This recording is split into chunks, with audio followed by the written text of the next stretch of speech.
Alors, le 25 février sort un film qui s'appelle Quartier libre. Alors, c'est un film de Christophe Delso qui a réalisé pas mal de films connus, dont Rapace, Deux temps, trois mouvements, Orly, qui sont entre le documentaire et le film de fiction. Donc là, il s'agit d'un documentaire scénarisé, on va dire, qui raconte l'arrivée de Pierre dans ce quartier. Pierre est un jeune architecte qui a été engagé dans une agence d'architecture, qui a été chargé par le maire de cette ville, le quartier des Indiens, il s'appelle, le maire de cette ville, de rénover le quartier. Alors, qui dit rénover chez les habitants, à juste titre, qu'est-ce qu'ils entendent? Tout détruire. Et les habitants, évidemment, ne sont pas tout à fait d'accord, voire certains pas du tout, à l'image de cette jeune fille. Alors, elle est très révoltée, cette jeune fille. Elle vient, comme on dit, d'un milieu difficile, voilà, et elle va se battre avec le peu de moyens qu'elle a. Et le film, c'est évidemment pas Les Misérables, parce qu'il y a beaucoup de films sur la banlieue, sur les cités, c'est toujours misérabiliste. Ben là, ça l'est pas du tout. Ce sont des gens qui vivent depuis très longtemps dans ce quartier, qui se disent, mais pour quelle raison on nous mettrait, allez, on va dire, des plumes au cul, quoi. Pourquoi on essaierait d'enjoliver notre vie, quoi. En fait, ce que disent tout le monde maintenant vis-à-vis des autorités qui nous dirigent, on se fout de notre gueule, quoi. Voilà. Alors c'est ce combat, sauf que à un peu plus de la moitié du film, il y a une histoire d'amour qui va naître entre ce jeune révolté et ce jeune architecte qui lui-même, bien qu'il ne le dise pas, parce que chacun est obligé d'avoir un rôle social, de porter un masque, en fait, lui aussi est exploité. Lui aussi, on l'envoie au casse-pipe, c'est lui qu'on a envoyé là pour imposer cette rénovation à tout, voilà. Alors, ce qu'il y a de drôle dans le film, parce qu'il y a des moments qui sont drôles, c'est qu'il y a une artiste qui a été invitée. Alors ça c'est vraiment la société moderne, je reconnais bien là. Quand il y a un problème, alors on nomme, par exemple, il y a eu, je sais pas moi, un enlèvement. Il va y avoir des psychologues. Les psychologues sont sur place. Ils viennent, voilà. Et là, il y a une artiste sur place. Et cette artiste, qu'est-ce qu'elle trouve de mieux pour leur faire avaler la pilule? C'est de leur faire raconter leur histoire. Et le premier jour, alors, ce qui est drôle, c'est que on dirait Sandrine Rousseau, elle a l'air aussi comique et écologiste que Sandrine Rousseau, c'est-à-dire un cauchemar vivant. Et elle est venue avec des coiffes d'Indiens, de Sioux ou d'Apache, qu'elle leur met sur la tête pour leur faire raconter à leur façon la cité des Indiens. Donc là, c'est vraiment le foutage de gueule de la technologie. Voilà. Alors, c'est pas un grand film, mais c'est un film très sympathique et qui donne la niaque dans ces moments très durs que nous traversons avec la société et la politique. Voilà, merci. Alors là, c'est un film qui sort le 25 mars, qui est un film... Alors, on peut pas le qualifier de film documentaire. Si, c'est un film documentaire. C'est un film documentaire portugais, mais produit par les Espagnols, de Maureen Fazendero. Alors, le film, en fait, s'appelle Les Saisons, mais ça saute pas aux yeux parce qu'elles sont pas très marquées. Alors vous savez que on va parler encore de Fellini, mais par exemple à Marcord, mais il y a un film aussi coréen qui s'appelle Printemps, été, automne, hiver, printemps, et qui traite souvent d'une histoire qui se passe et qui traverse les saisons. Alors là, on est censé traverser les saisons, mais ce qu'on traverse surtout, c'est le temps. Parce que nous sommes dans la Lagenteiro, c'est-à-dire, je crois que c'est au nord de Porto, où on a découvert des dolmens. Et à l'époque du fascisme au Portugal, il y avait des archéologues allemands qui s'échangeaient des courriers parce qu'ils essayaient de comprendre d'où venaient ces dolmens. Et donc, dans le film, on traverse à la fois la nature, les saisons. On traverse à la fois le temps, puisqu'ils ont retrouvé les lettres que s'échangeaient ces archéologues et qui s'écrivaient des lettres en allemand qui sont traduites en portugais, puis avec les sous-titres français. On traverse également les gens qui s'occupent de cette nature, surtout les bergers. Et les bergers, ce sont des personnages quand même assez bibliques. Alors, le tout est illustré par de magnifiques photos, mais alors il y a des photos d'archives, il y a des photos amateurs, des films amateurs, et le début du film, moi j'ai dit, mais je vais pas pouvoir rester parce que on est dans une camionnette brinque-ballante qui en suit une autre, et l'image bouge comme ça. J'ai dit, oh là là, si ça dure tout le long du film, je vais finir par vomir. Et puis non, ça dure 3 minutes, alors âme sensible, patientez 3-4 minutes, prenez un un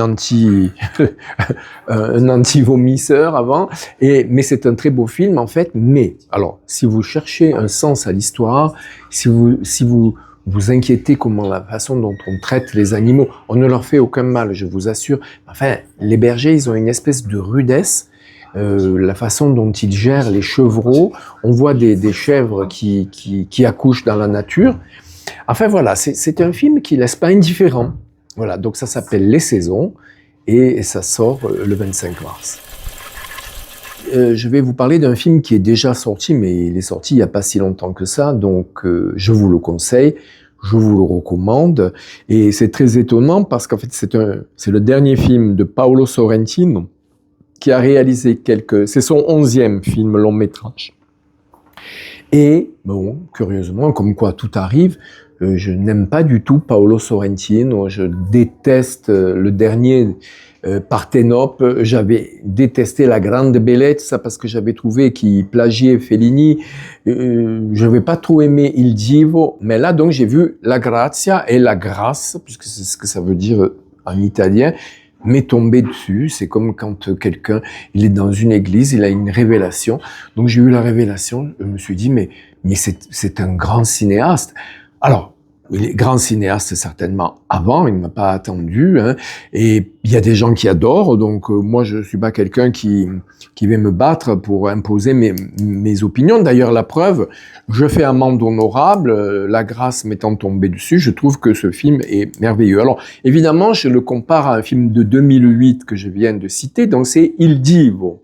Alors dans Il Divo, c'était le portrait d'un homme politique, mais la différence, c'est que c'était Andreotti, le chef de la démocratie chrétienne, qui était, on peut le dire, très très très proche de la mafia, et qui était un personnage horrible.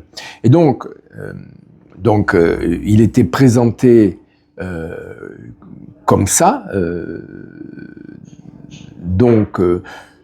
par le même acteur qui va incarner plus tard la Grazia, et présentant un homme politique qui a existé en plus sous des dehors particulièrement antipathiques, plus qu'antipathiques, monstrueux. Moi, j'étais un peu réticent, non pas que j'étais choqué par le fait que c'est même pas une caricature qu'on abatte comme ça un homme un homme politique qui avait vécu. Alors là, avec La Grazia, il fait tout à fait le contraire. Il prend le même acteur, qui est formidable, et il va lui donner le rôle d'un homme politique fictif. Et c'est là que ça devient intéressant, parce qu'il va incarner et non pas essayer de devenir le clone de quelqu'un qui a existé. Alors, il va incarner ce chef d'État, il lui reste plus que 6 mois à être chef d'État en Italie. Alors, le président de la République italienne, on n'a pas le temps d'aller expliquer vraiment, mais ça fonctionne pas comme en France. Donc, il est le président, c'est lui qui peut déclarer une guerre, c'est lui qui doit signer les lois, mais les lois sont préparées par les 2 chambres. Et là, au moment où il est en peine, parce qu'il y a quand même quelques années, mais il est hanté par le souvenir de sa femme adorée, on pense à Jacques Chirac parce que son bras droit, sa conseillère, c'est sa fille, et son fils le déçoit un peu parce qu'il vit au Canada et il écrit non pas de la grande musique, mais c'est pas du rap, de la musique populaire, des chansonnettes, quoi, voilà. Et il a 2 choses qui lui tombent dessus. La première, c'est qu'il doit gracier 2 condamnés. Alors, il est vraiment la grâce, c'est ça aussi. La gracia, c'est est-ce que je vais accorder ma grâce présidentielle à telle et telle personne. Alors là, il est pris dans un grand questionnement. Et l'autre, c'est évidemment de signer la loi pour la fin de vie, la loi sur l'euthanasie. Alors, c'est l'Italie, c'est un pays catholique, et il rencontre le pape. Et le point de vue de Paolo Sorrentino, c'est que le pape est noir, porte des dreadlocks, il a les cheveux blancs quand même, il est assez âgé, parce que s'il avait 25 ans, ça passerait pas, mais là, pourquoi pas? C'est un homme de 60, 70 ans qui quitte le Quirinal, le palais présidentiel de Rome, avec sa Vespa, et qui parle un peu par énigme avec ce président de la République et qui a un grave moment de sa vie, voilà. Et donc, ce qui est aussi curieux, c'est que c'est un président qui doit avoir 60, 70 ans. Il est incarné de façon, il a l'air assez vieux, fatigué. Il a un casque, il écoute du rap, voilà. Alors, il y a beaucoup de choses comme ça qui rendent ce personnage absolument sympathique, et on se dit qu'il y a beaucoup d'hommes politiques qui devraient voir le film, parce que ce qui ressort en fait de ce chef-d'œuvre, ce film qui est un chef-d'œuvre, c'est que c'est une vie qui vaut toutes les vies. C'est une vie finalement, une petite vie, un fétu de paille, parce que vous soyez président de la République ou que vous soyez éboueur ou professeur ou n'importe quoi, vous n'êtes qu'un rouage dans cette société. Voilà, et c'est pour ça que je trouve que c'est un film très très intéressant.